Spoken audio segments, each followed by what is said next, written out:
Tiếp tục ta sẽ đi cấu hình cái bọt thuộc ROMIQS bọt. Thì giả sử ở trên này tôi sẽ cấu hình bọt F0-12 thuộc tính năng ROMIQS bọt. Như vậy mình sẽ cấu hình như sau. Tôi sẽ cấu hình bọt tạo vào cái bọt F0-12, sau đó gắn cái bọt F0-12 thuộc ROMIQS bọt, và mình sẽ tiến hành là gì? Mapping những cái bọt này vào thông tin của Primary VLAN bằng câu lệnh như thế này. Hình như sau khi mà mình cấu hình xong ROMIQS bọt, mình cũng có thể tiến hành kiểm tra trên bọt F0-12 bằng câu lệnh là show interface F0-12 switch bọt. Thì ở chỗ này ta thấy gì? Bọt F0-12 này đang thuộc ROMIQS bọt, hình như không? Và cái bọt này nó đang mapping giữa VLAN 100 và VLAN 201 như thông tin mình có hình chưa? Như vậy mình vừa cấu hình xong cái isolated VLAN. Như vậy tương tự mình cũng bắt đầu kiểm tra cái thông tin VLAN mà mình tạo ra bằng câu lệnh là show VLAN ra việc VLAN. Như vậy ở chỗ này ta thấy nè, tôi có hai VLAN. Một VLAN là primary là 100, một VLAN secondary là 201. VLAN secondary này đang thuộc loại gì? Đang thuộc isolated VLAN. Và những cái bọt đang thuộc isolated VLAN này là những bọt bao nhiêu? Ở chỗ này bọt F0-1 và F0-2. Ta cũng có thể xem từng loại VLAN bằng câu lệnh như sau: show VLAN ra việc VLAN 2. Thì ở chỗ này có bao nhiêu VLAN thì nó hiển thị lên thôi. Như vậy ở chỗ này mình có hai loại VLAN là VLAN 100 là primary, hay là VLAN 201 là isolated VLAN. Vậy nha. Như vậy ta vừa cấu hình xong isolated VLAN. Tương tự ta cũng có thể cấu hình community private VLAN. Như vậy giống isolated VLAN thì những bước cấu hình cũng như vậy. Thứ nhất là gì? Mình cũng set VTP mode general trên switch. Ta cũng tạo secondary VLAN. Tôi cũng tạo primary VLAN. Tôi sẽ association giữa primary VLAN và secondary VLAN. Tôi tạo ra bọt host hay là bọt ROMIQS. Như vậy đối với bọt host thì tôi sẽ association bọt đó vào primary VLAN. Hoặc là đối với bọt ROMIQS bọt thì tôi sẽ mapping tất cả các bọt kia vào cái bọt ROMIQS. Thì đó là các bước cấu hình y chang của isolated VLAN. Thì tương tự các anh chị có thể xem cái sơ đồ cấu hình của bài y chang. Rồi tương tự mình cũng tạo ra cái bọt host là bọt F0-1, F0-2, định nghĩa bọt host và association bọt host này vào VLAN 10202 của mình.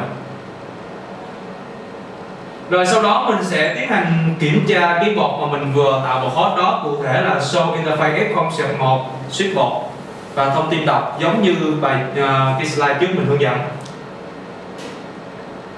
Tương tự mình cũng tạo ra ROMIQS bọt. Ta tạo bọt F0-12 này thuộc ROMIQS bọt và ta sẽ mapping thông tin những cái bọt này vào, và ta cũng tiến hành câu lệnh show được kiểm tra.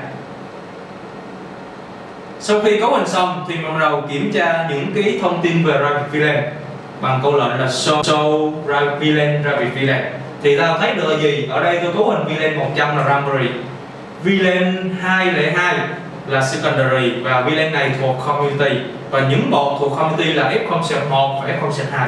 Cũng có thể ta dùng câu lệnh show VLAN ra VLAN 2 thì tôi cũng hiển thị được những cái loại VLAN cho mình thấy trên hình vẽ ha. Thì ta sẽ thực thi cái quá trình ra VLAN này trong một cái hệ thống mạng như thế nào đây? Giả sử tôi cho một sơ đồ mạng. Ở chỗ này tôi muốn dựng lên hai host là DNS server, và hai cái host này đang thuộc community VLAN 202.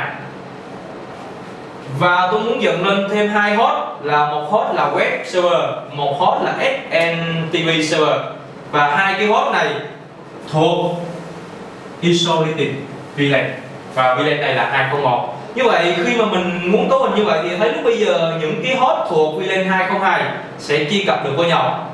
và những cái host trong VLAN 201 sẽ không truy cập được với nhau, và chắc chắn là hai cái host này không thể truy cập qua được VLAN 202. Rồi, nhưng mà mình đặt ra tình huống như thế này, tôi muốn là những cái host trong VLAN 202 và VLAN 201 cùng có thể truy cập ra ngoài internet. Thì lúc bây giờ tôi sẽ cấu hình cái port F0/24 kết nối router, cụ thể là cái port chân như này.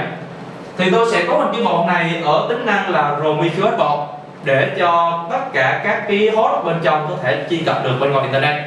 Thì lúc bây giờ mình sẽ thực thi cái quá trình này như thế nào đây? Thì các anh chị nhìn vào hình vẽ ha, như vậy mình có thông tin về VLAN được tạo ra. Như vậy tôi sẽ bật cái config của mình ở tính năng là VTP Chain Variant. Tôi tạo VLAN 201 và VLAN 201 này thuộc Isolated. Tôi tạo VLAN 202 và VLAN 202 này thuộc Community. Và tôi sẽ tạo VLAN 100 và VLAN này thuộc Boundary VLAN. Và tôi sẽ tại VLAN 100 này tôi sẽ tiến hành dissociation VLAN 201 và VLAN 202 này vào VLAN 100. Rồi sau đó tôi sẽ tiến hành cấu hình thông tin port. Như vậy port F0/24 là port chân, và mình muốn là nó có thể truy cập được cho những cái host có thể truy cập ra ngoài internet. Thì lúc bây giờ tôi sẽ cấu hình port F0/24 thuộc là port Prometheus port. Sau đó tôi sẽ mapping thông tin những VLAN này vào cái Prometheus port đó. Và tương tự tôi muốn tạo cái port F0/2 và F0/1 và F0/2 này thuộc VLAN 202. Thì lúc bây giờ mình sẽ gắn là port F0/1, F0/2 này vào thuộc cái tính năng là port host. Sau đó tôi sẽ dissociation cái thông tin cái port này vào cái VLAN 202. Tương tự tôi muốn port F0/3, F0/4 này thuộc Isolated VLAN, và mình cũng tiến hành là khai báo hai port này là port host, và tôi sẽ dissociation hai port này vào VLAN 201. Thì lúc bây giờ mình sẽ được ra cái nhu cầu mà mình đưa ra như hình vẽ. Như vậy mình vừa kết thúc xong cái phần private VLAN. Thì trong khi mình nhắc lại thì trong private VLAN nó sẽ có hai loại VLAN. Thứ nhất là secondary VLAN, thứ hai là primary VLAN. Rồi trong từng VLAN tương ứng, ví dụ như trong primary VLAN tôi sẽ có cái port thuộc này là port Prometheus port. Trong những cái port thuộc secondary thì có thể là Isolated hoặc là rồi Community, thì những cái port này sẽ là port host.